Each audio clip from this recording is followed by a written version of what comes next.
Welcome back to my channel. तो आज हम पढ़ने वाले हैं क्लास 10th का chapter number 10 that is the human eye and the colourful world.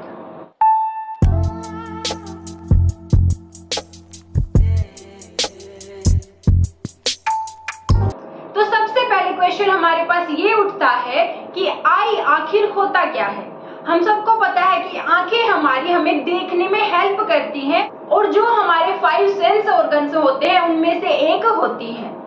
Sense organ means the organs which give us the sense of environment और अर्थ surroundings. जिनसे हमें अपनी सराउंडिंग का ज्ञान होता है उनको हम सेंस ऑर्गन्स बोलते हैं। तो जो आई होता है इससे हमें अपनी सराउंडिंग में देखने का या फिर क्या चीजें प्रेजेंट हैं उस चीज का ज्ञान होता है। So eye is basically a sense organ.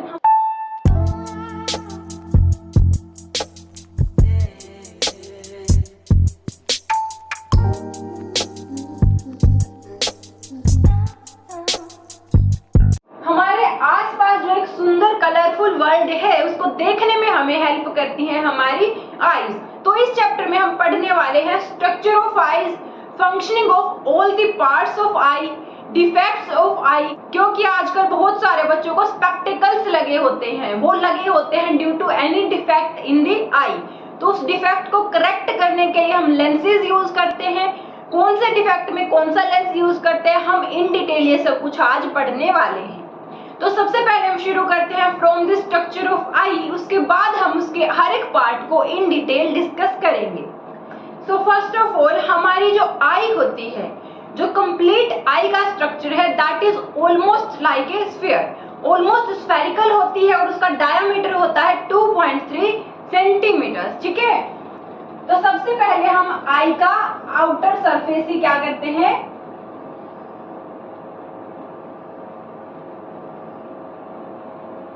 right.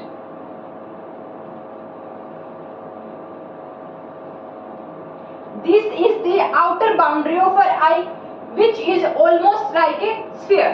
और जो हमारा ये आई बॉल होता है इसका डायमीटर होता है 2.3 सेंटीमीटर। ठीक है, जो ये वाला इतना डिस्टेंस है हमारा आई का पूरा डायमीटर। अगर आपसे रेडियस पूछा जाए तो कितना होगा, 1.15 सेंटीमीटर।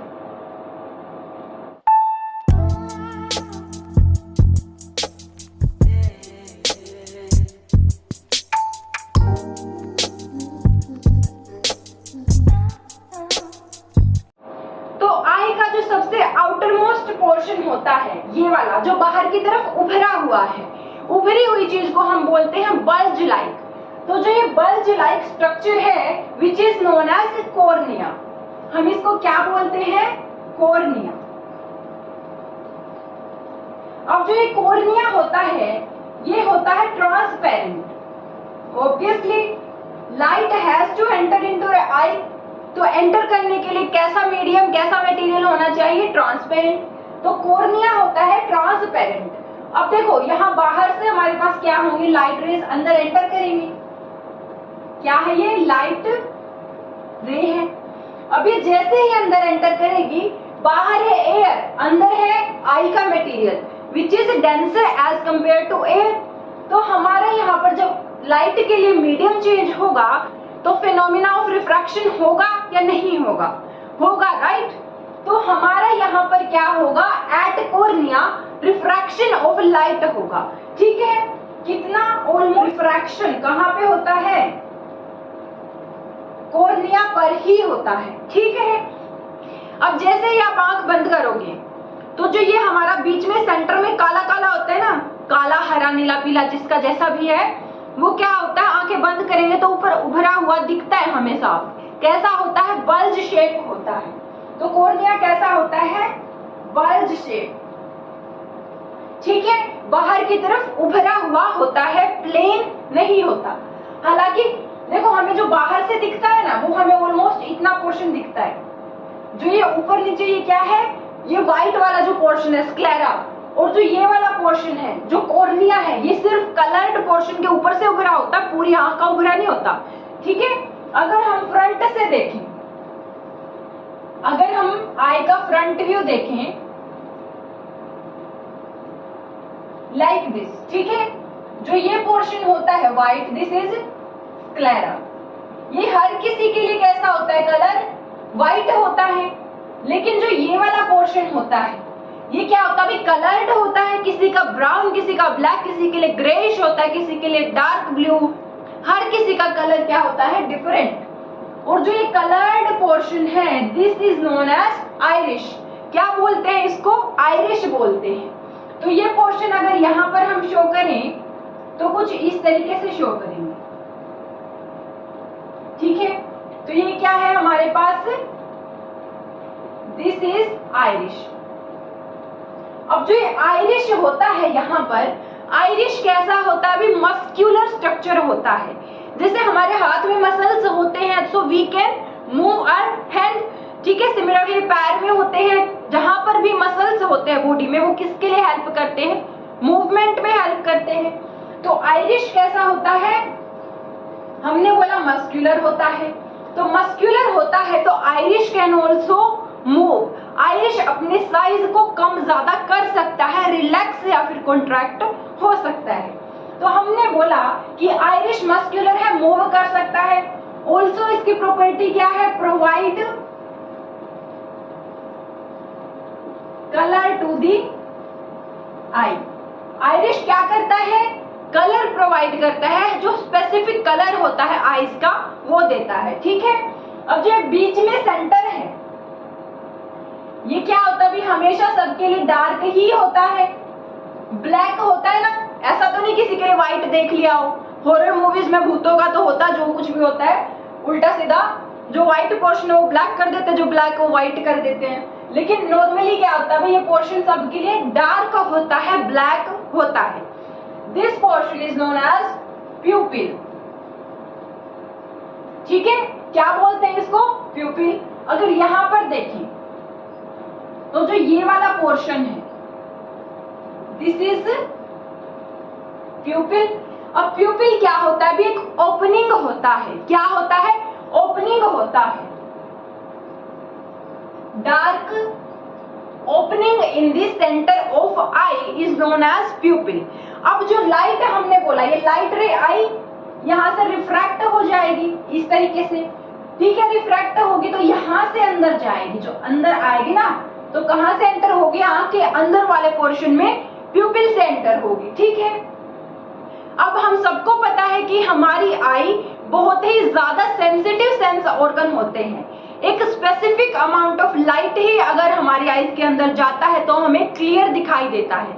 अगर तो बहुत कम लाइट है तब भी हमें क्लियर दिखाई नहीं देगा। जैसे रात के टाइम में अगर बिल्कुल आप 0 वोल्ट या फिर 1 वोल्ट जो सबसे कम पावर का बल्ब होता है वो ऑन करोगे तो आपको क्लियर दिखाई नहीं देगा। ऑन दी अदर हैंड अगर आप बहुत ही ज्यादा ओवर लाइट में चले जाओ, जैसे सन को डायरेक्टली देखो या फिर एक रूम में बहुत सारी ट्यूबलाइट्स ऑन करो, तब भी हम क्लियरली नहीं देख सकते। ऐसा इसलिए होता है क्योंकि हमारी आईज अमाउंट ऑफ लाइट के लिए हाईली सेंसिटिव होते हैं। तो अगर हमें सब कुछ क्लियर देखना है तो उसके लिए जो हमारा प्यूपिल है वो क्या करता है, भी एक लिमिटेड अमाउंट ऑफ लाइट को ही अंदर जाने में एंट्री देता है। प्यूपिल इज लाइक ए गार्ड, जैसे हमारा गार्ड होता है ना गेट के ऊपर, एक लिमिटेड या फिर स्पेसिफिक इंसानों को ही अंदर एंट्री देता है। सिमिलरली जो प्यूपिल है एक लिमिटेड अमाउंट ऑफ लाइट को ही आंख के अंदर एंट्री देता है। अब जैसे जो गार्ड भैया होते हैं वो क्या करते हैं, डोर को ओपन या क्लोज करते हैं ना। सिमिलरली हमारा जो प्यूपिल है अगर इसे ज्यादा लाइट अंदर जाने देना है, फॉर एग्जाम्पल हमारे रूम में बहुत ही कम लाइट है तो ऑलरेडी कम है, तो उस अवेलेबल लाइट में से मैक्सिमम लाइट हमें आंख के अंदर भेजना है। उस टाइम पे प्यूपिल को क्या होना पड़ेगा, बड़ा साइज होना पड़ेगा ताकि मैक्सिमम से मैक्सिमम लाइट आंख के अंदर एंटर करे। ऑन दी अदर हैंड अगर हम एक बहुत ही ब्राइट लाइट के जगह पे चले जाए तो प्यूपिल का काम क्या है, डोर्स क्लोज। हालांकि कंप्लीटली क्लोज नहीं हो सकता कभी भी, पर हमारे पास वो साइज छोटा कर लेता है ताकि कम लाइट अंदर जाए और आईज को अंदर से डैमेज ना कर पाए, राइट। तो प्यूपिल है ये तो सिर्फ हमने बोला एक ओपनिंग है, वो खुद बंद नहीं हो सकता। इंस्टेड हमारे पास जो आयरिश है वो उसका साइज छोटा करता है। फॉर एग्जाम्पल जैसे कर्टेन्स होते हैं हमारे पास, तो कर्टेन्स की तरह हमारे पास काम करता है। आयरिश या तो कवर कर देगा प्यूपिल को या फिर ओपन कर देगा, ठीक है। तो हमारे पास जो आइरिश है इसका एक फंक्शन और क्या होता है, कंट्रोल करता है किसको, कंट्रोल द साइज ऑफ प्यूपिल। ठीक है, तो हमारे पास कितनी इसकी प्रॉपर्टीज देखिए, मस्कुलर होता है, प्रोवाइड करता है colour and control the size of प्यूपिल। अब प्यूपिल की हमने क्या प्रॉपर्टी देखी, प्यूपिल किसको कंट्रोल करता है, amount of light entering into the eye. ठीक है, तो ये हम आगे लिखेंगे क्योंकि अभी बोर्ड पर इतना स्पेस नहीं है। ठीक है, तो यहाँ पर हमने क्या देखा, first cornea, then iris, then pupil. अब हमने बोला भी यहाँ पर रिफ्रैक्शन हुआ, ठीक बात है, लेकिन ये रिफ्रैक्शन इनफ नहीं होता है क्लियर इमेज बनाने के लिए, तो हमें और भी ज्यादा रिफ्रैक्शन करना पड़ता है और भी ज्यादा फाइन इमेज बनाने के लिए।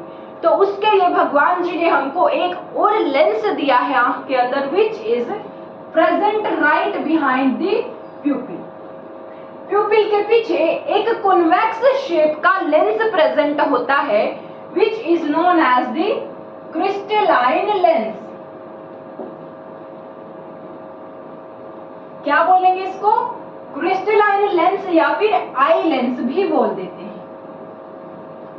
राइट, कैसा नेचर होता है, कॉन्वेक्स होता है, इट मींस कन्वर्जिंग होता है। ठीक है, कभी भी कॉनकेव नहीं होगा। कहीं बोलो कि मैम कोई मेरी आई में कॉनकेव हो, ऐसा नहीं होता है, हर किसी की आई में कॉन्वेक्स टाइप का ही लेंस प्रेजेंट होता है। ठीक है, अब हमने बोला भी ये क्या हवा में लटकेगा, अगर मैं यहाँ पर ये मार्कर छोड़ दूं ये हवा में लटकेगा क्या, नहीं, अगर पर मैं इसको एक डोरी से बांध दूं ऊपर और नीचे, ठीक है, तो ये क्या हो जाएगा, इसकी पोजीशन यहाँ पर मेंटेन रहेगी। सिमिलरली इस लेंस को यहाँ पे होल्ड करने के लिए इस तरीके से मसल्स होती हैं जो इसको बाउंड रखती है हमारे आई के अंदर एक फिक्स पोजीशन पर। इन मसल्स को हम क्या बोलते हैं, These are known as ciliary muscles। ठीक है, सिलियरी मसल्स का काम क्या होता है, आई लेंस को होल्ड करना। अब हमने बोला ये भी मसल्स है भाई, मसल्स तो मूव कर सकते हैं, तो मसल्स हमारे पास क्या होंगी, अगर मसल्स रिलैक्स होंगी, मस्त बैठी हैं आराम से, तो हमारा आई लेंस क्या होगा, वो हम आगे डिस्कस भी करेंगे डिटेल में, आई लेंस थिन होगा। पर अगर सिलियरी मसल्स कॉन्ट्रैक्ट हो जाए, गुस्सा होकर मुंह फुला के बैठ गई, तो लेंस को ऐसे अंदर की तरफ पिचका देंगी, ऐसे धक्का लगाएंगी, तो लेंस कैसा हो जाएगा, थिक हो जाएगा, उसकी जो फोकल लेंथ है वो डिक्रीज हो जाती है। अभी चिंता मत करो, आगे हम इसको अच्छे से देखने वाले हैं। ठीक है, तो ये हमने ये देख रहा सिलियरी मसल्स। अब उसके बाद हमारे पास क्या होता है भाई, जो ये वाला पोर्शन है आंख का, जो अंदर ये वाला पोर्शन है, यहाँ पर हमारे पास क्या होती हैं, स्पेशल सेल्स प्रेजेंट होती है। क्या होता है, special cells are present which are highly sensitive to light. किसके लिए सेंसिटिव होती है, लाइट के लिए। जैसे ही हमने बोला यहाँ से लाइट आया, रिफ्रैक्ट हुआ, अब अंदर आई लेंस के ऊपर गिरा, यहाँ से और ज्यादा रिफ्रैक्ट वो होंगी, यहाँ से रिफ्रैक्ट होके लाइट रेज कहाँ इंटरसेक्ट होंगी, लाइट रेज इंटरसेक्ट होंगी यहाँ पर इन सेल्स के ऊपर कहीं भी। अब जहां इंटरसेक्ट होंगी लाइट रेज, वहीं तो इमेज बनेगा ना, है ना। तो जो ये वाला पोर्शन है इसको हम बोलते हैं रेटिना। रेटिना क्या होता है, हाईली सेंसिटिव टू लाइट, जहां पर इमेजेस फॉर्म होती हैं। कैसी इमेजेस फॉर्म होती हैं, हमने देखा आई लेंसेज कॉन्वेक्स टाइप, तो कॉन्वेक्स में हमारे पास ये लाइट रेज आ रही है और इमेज इधर बनेगा, तो जो हमारी लाइट रेज के डायरेक्शन में ही बनती है इमेज, तो ऑलवेज रियल एंड इन्वर्टेड होती है या नहीं होती है।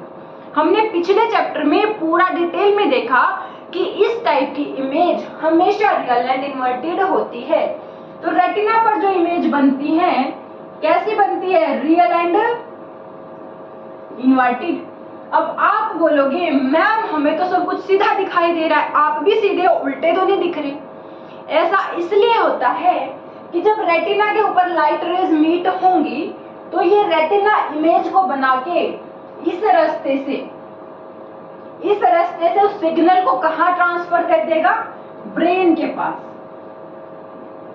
ठीक है, ब्रेन के पास जाएगा, किस फॉर्म में जाएगा, मैसेज करेगा, कागज पे लिख के लेटर भेजेगा, क्या करेगा, फैक्स करेगा, तो जाएगा इलेक्ट्रिकल सिग्नल। कैसा सिग्नल जाएगा? इलेक्ट्रिकल। क्यों? क्योंकि ये हमारे पास ऑप्टिक नर्व है। जो न्यूरॉन्स होते हैं उनके अंदर से सिग्नल कैसा जाता है? इलेक्ट्रिकल सिग्नल ट्रांसफर होता है। तो रेटिना इलेक्ट्रिकल फॉर्म में सिग्नल ऑफ इमेज किसको सेंड करेगा? ब्रेन को। अब ब्रेन क्या है? हमारे भाई साहब उल्टे काम कर देते हैं कभी कभी। जिन लोगों का स्मार्ट दिमाग है उनका ब्रेन भी उल्टा काम करता है। कैसे?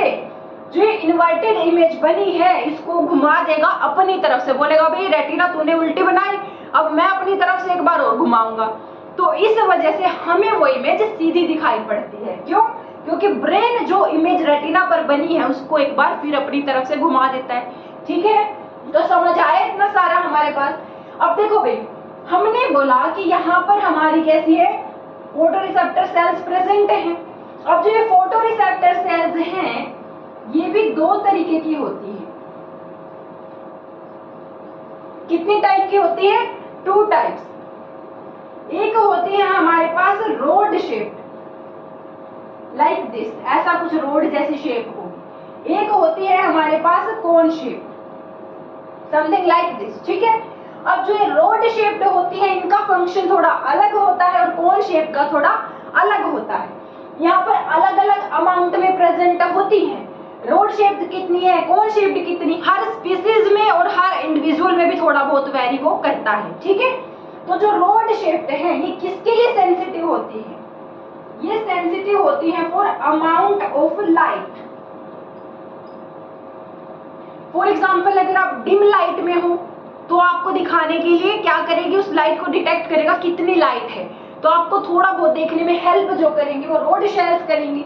अगर आप ब्राइट लाइट में हो, इनफ लाइट में हो, अब देखो अगर हम डार्क रूम में होते हैं तो हमें कलर्स पर्टिकुलरली नहीं दिखते ना, सिर्फ ऑब्जेक्ट दिखाई पड़ रहा है, वो किस कलर का है वो हमें समझ नहीं आता।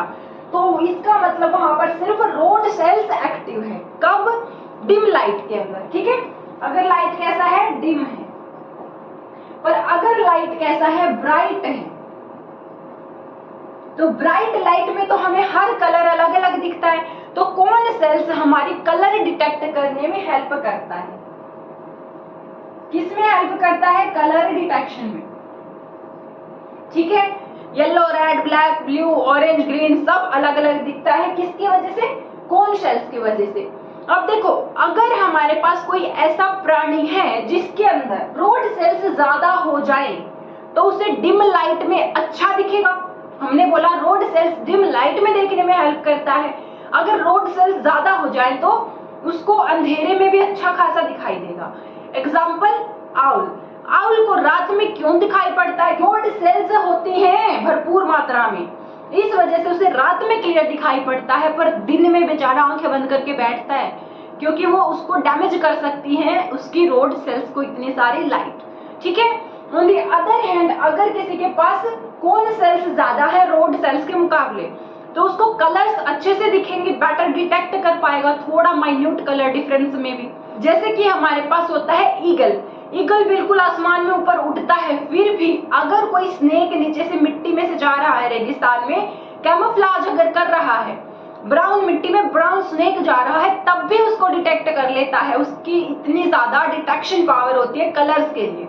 जनरली आप लोगों ने एक मीम भी देखा होगा कि लड़कों को कलर डिफरेंस समझ नहीं आता, तो आप लोगों को क्या लगता है लड़कों के पास कौन सेल्स लड़कियों के मुकाबले कम होते हैं या नहीं? कमेंट में मुझे बताओ। तो चलो इसके बाद एक और इम्पोर्टेंट बात देखते हैं। हमने बोला जो ये फोटो रिसेप्टर्स है ये यहाँ प्रेजेंट है, यहाँ प्रेजेंट है, पर जो ये गैप है बीच में जहां से ऑप्टिक नर्व जा रही है वहां पर तो कोई फोटो रिसेप्टर बैठा ही नहीं है। अब अगर आप बोलो मामा जी मैं आपसे मिलने आ रहा हूँ, ट्रेन में मम्मी ने बैठा दिया, मैं अकेला आ रहा हूँ और आप मुझे लेने आ जाना, ठीक है। अगर लेकिन आप गलती से गलत स्टेशन पर उतर जाओ तो आपको कोई लेने आएगा? कोई नहीं आएगा, क्योंकि वहां पर कोई है ही नहीं रिसीव करने के लिए। सिमिलरली जो ये हमारा ब्लाइंड स्पॉट है, यहाँ पर कोई फोटो रिसेप्टर सेल है ही नहीं उस लाइट को रिसीव करने के लिए। तो अगर हमारी लाइट यहाँ पर मीट हो जाए, यहाँ पर इंटरसेक्ट हो जाए, तो हमें वो ऑब्जेक्ट दिखाई नहीं देगा। कौन सा ऑब्जेक्ट? जिसके लिए लाइट रेज ब्लाइंड स्पॉट पर इंटरसेक्ट हो रही है। ऑन द अदर हैंड, अगर लाइट रेज यहाँ पर मीट हो जाए, कहाँ पर? On the retina. अब रेटिना के ऊपर तो फोटोरिसेप्टर सेल्स आर प्रेजेंट, तो हमें वो ऑब्जेक्ट दिखाई देगा यहाँ पर या सिमिलरली यहाँ पे कहीं भी, ठीक है। पर अगर उसको इंटरसेक्ट होना पड़ेगा रेटिना के ऊपर ही, अगर वो यहाँ हवा में हो जाए इंटरसेक्ट, तब भी हमें वो ऑब्जेक्ट दिखाई नहीं देगा। और यही हमारा रीजन होता है फॉर डिफेक्ट्स इन आई। आपको किसी को दूर दृष्टि रोग, पास दृष्टि रोग, किसी को दूर का दिखता, पास का दिखता, क्यों? क्योंकि उनकी जो लाइट रेज है वो ऑन द रेटिना नहीं इंटरसेक्ट होती, या तो उससे पहले इंटरसेक्ट हो जाती है या उसके बाद होती है, ठीक है। अब हमने बोला इतना सारा फंक्शन आपको समझ आया। अब जो आई बॉल है, आई बॉल के अंदर एक फ्लूइड भरा होता है। जैसे हमारे पास जो गुब्बारा है उसको फुलाने के लिए उसके अंदर हवा भरना होता है, अदरवाइज वो कैसे फूलेगा? कोलैप्स होगा। सिमिलरली अगर इसके अंदर जेली लाइक फ्लूइड नहीं होगा, पहली बात हमारी आईज ड्राई हो जाएंगी, सेकंड बात की आई बॉल कोलैप्स भी हो सकता है। तो इसको प्रिवेंट करने के लिए हमारा जो आई बॉल है, जो आगे वाला पोर्शन है between cornea and iris, cornea और आइरिश के बीच में एक फ्लूइड फील्ड होता है, that is known as aqueous humour. कौन सा होता है? Aqueous humour. और जो पीछे वाला पोर्शन है आई बॉल, इसके अंदर जो फ्लूइड फील्ड होता है that is known as vitreous humour, ठीक है। फंक्शनिंग क्या होती है इसकी? जेली लाइक लिक्विड होता है, आईज को न्यूट्रिशन प्रोवाइड करता है and maintains the shape of the eye, ठीक है। हमारे पास आई का जो स्ट्रक्चर है और हर पार्ट को और हर उसके फंक्शन को हमने इन डिटेल स्टडी कर लिया है। आई होप आपको ये क्लियर भी हो गया होगा। अगर अब भी कोई डाउट है तो आप कमेंट सेक्शन में मुझे बता देना, मैं उसको दोबारा से आपको एक्सप्लेन कर दूंगी। So now let us move to the next topic which is power of accommodation। तो बच्चों अब हम पढ़ने वाले हैं पावर ऑफ अकोमोडेशन। सबसे पहले अगर हम पावर ऑफ अकोमोडेशन की डेफिनेशन की बात करें तो ये होता है the ability of eye lens to change its focal length with the help of ciliary muscles। अभी सब ऊपर से गया होगा, समझ नहीं आया, पर अभी इतना इजीली आपको मैं समझा दूंगी by the help of diagram कि आपको बिल्कुल समझ ही आ जाएगा, ठीक है। तो देख लेते हैं पावर ऑफ अकोमोडेशन की अगर डेफिनेशन की बात करें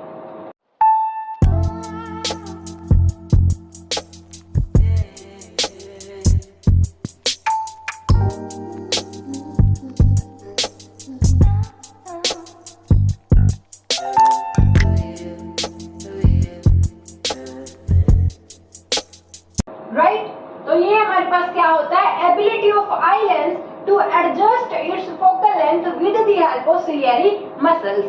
तो पावर ऑफ अकोमोडेशन समझने से पहले आपको एक और टर्म समझनी पड़ेगी विच इज कर्वेचर। देखो कर्वेचर वर्ड से ही समझ आ रहा है भी क्या होता होगा। कर्व क्या होता है? कर्व क्या होता है? घुमाव, कि कितनी घूमी हुई है कोई चीज। फॉर एग्जाम्पल अगर मेरे पास दो सर्कल है इस तरीके से, एक छोटा सर्कल है और एक बड़ा सर्कल है, ठीक है। अब मैंने बोला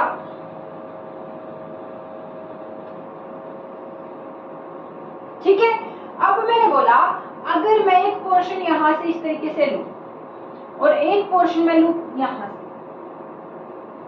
तो मुझे ये बताओ कि ये हमारा जो छोटा वाला सर्कल है, ठीक है, इसका रेडियस भी क्या होगा? कम, इसका रेडियस होगा ज्यादा, ठीक है। तो इसका अगर रेडियस r1 है, इसका अगर रेडियस r2 है, तो हमारे पास क्या है?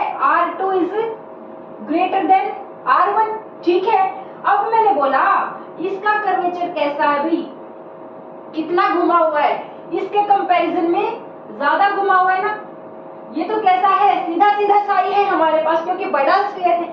ये कैसा है? छोटा है, तो इसके अंदर घुमाव क्या प्रेजेंट है? ज्यादा। कर्वेचर इसका कैसा है? ज्यादा है। तो मैंने बोला कि कर्वेचर जिसका ज्यादा होता है उसका रेडियस कम होता है, क्योंकि वो छोटे स्फीयर से, छोटे सर्कल से बना होगा, ठीक है।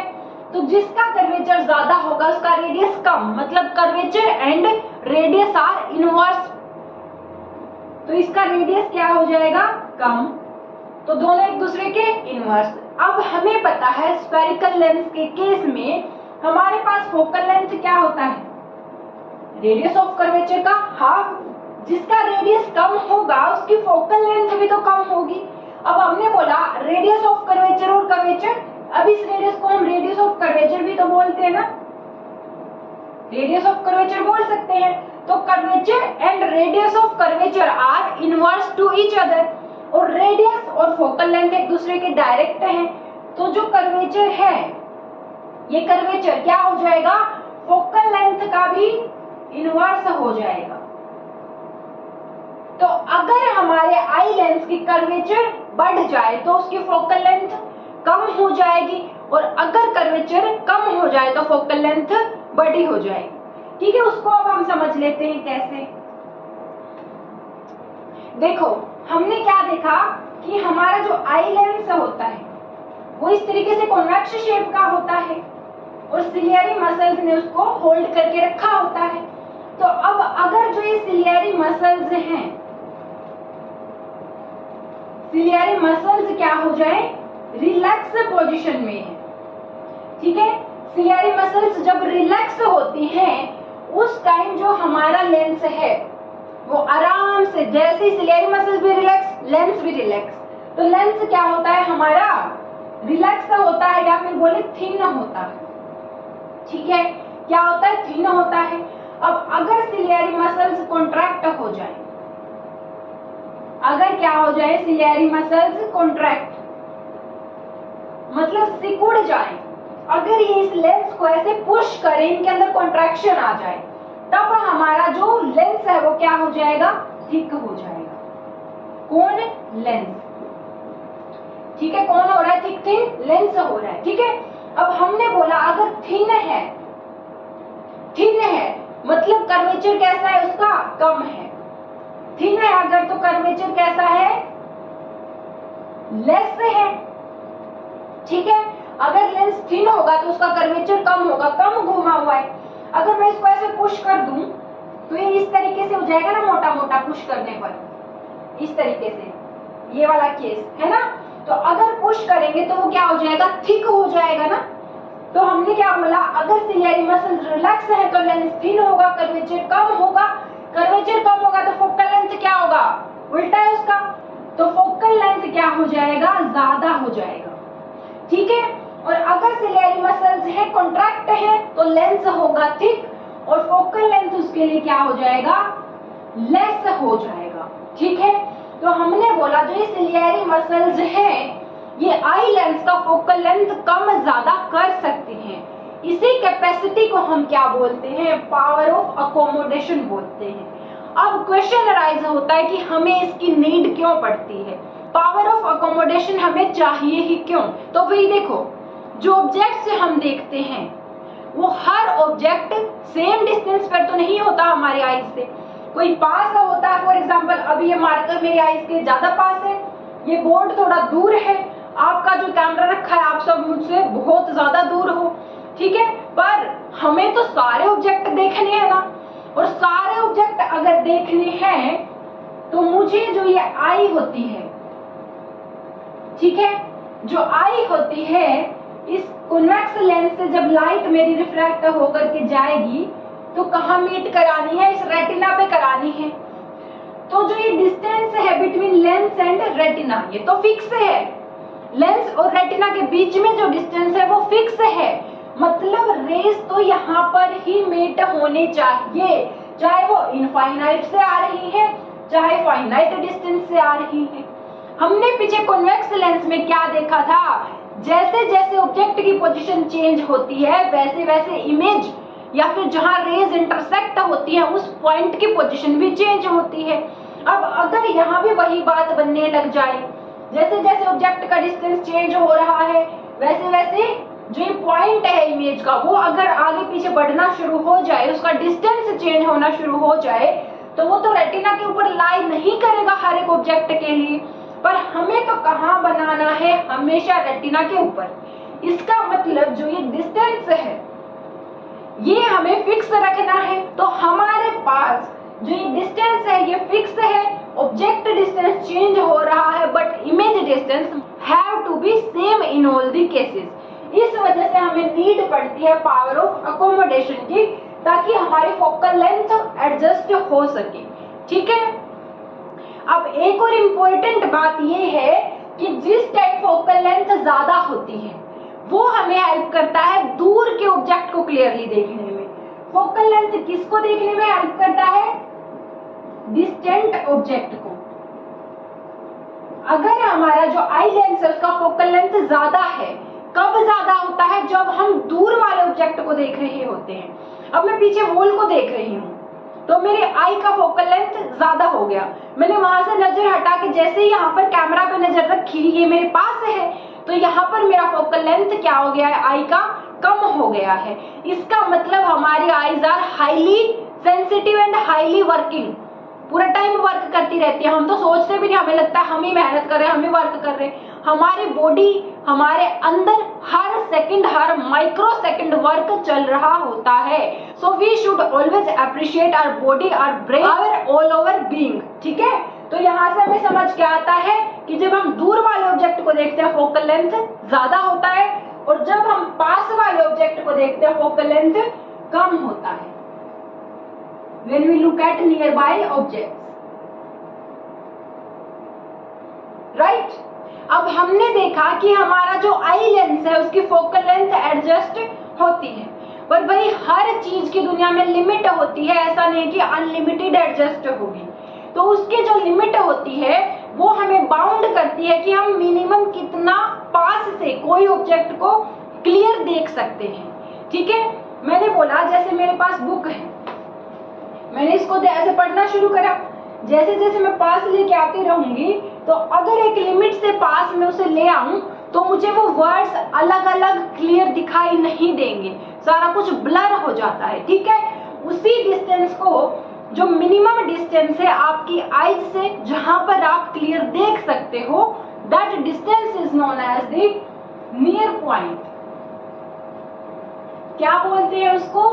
नियर पॉइंट, या फिर least distance of distinct vision. वो कम से कम डिस्टेंस फ्रॉम योर आई जहां पर आप डिस्टिंक्टली ऑब्जेक्ट को आइडेंटिफाई कर सकते हो। क्या बोलते हैं? Least distance of distinct vision. Distinct means अलग अलग, क्लियर देखना हर ऑब्जेक्ट को। ठीक है, तो वो हमारी हेल्थी ह्यूमन आई के लिए कितना होता है? That is 25 centimetre.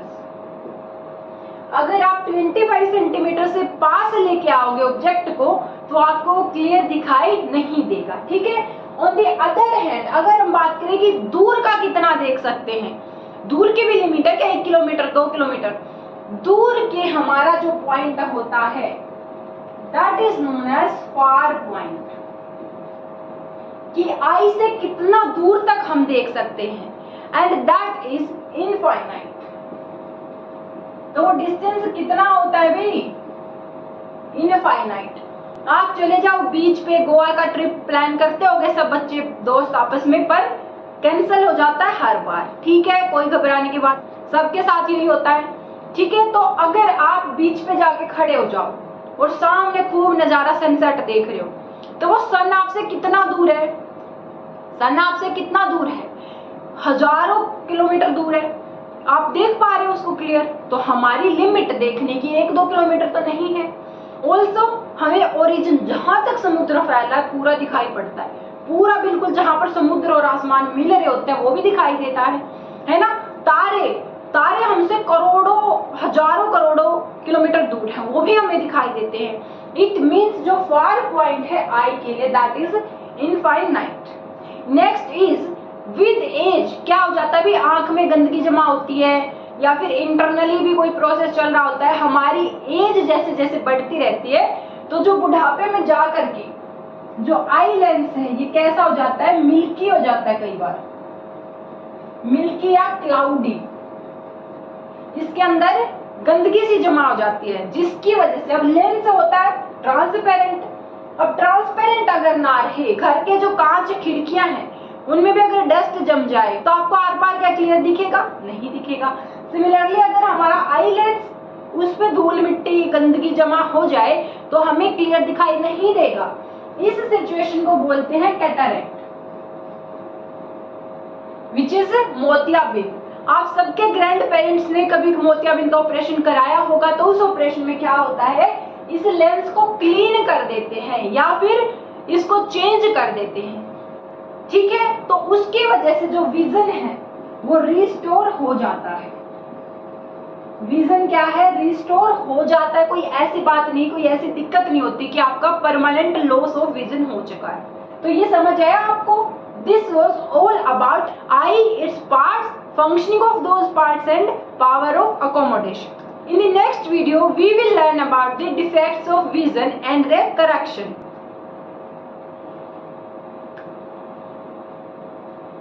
क्या करें, इसी में बनाए या फिर अलग? In the next video, we will study about the defects of eye and their correction. तब तक के लिए पढ़ते रहिए, अपने हैंड रिटन नोट्स बना लीजिए, आई का स्ट्रक्चर बनाना सीख लीजिए। आई होप आपको वीडियो अच्छा लगा होगा, हेल्पफुल होगा। अगर आपको मेरी क्लासेस पसंद आ रही हैं तो चैनल को सब्सक्राइब करो, वीडियोस को लाइक करो और अपने फ्रेंड्स, अपने क्लासमेट्स के साथ शेयर भी करो, क्योंकि शेयरिंग इज केयरिंग।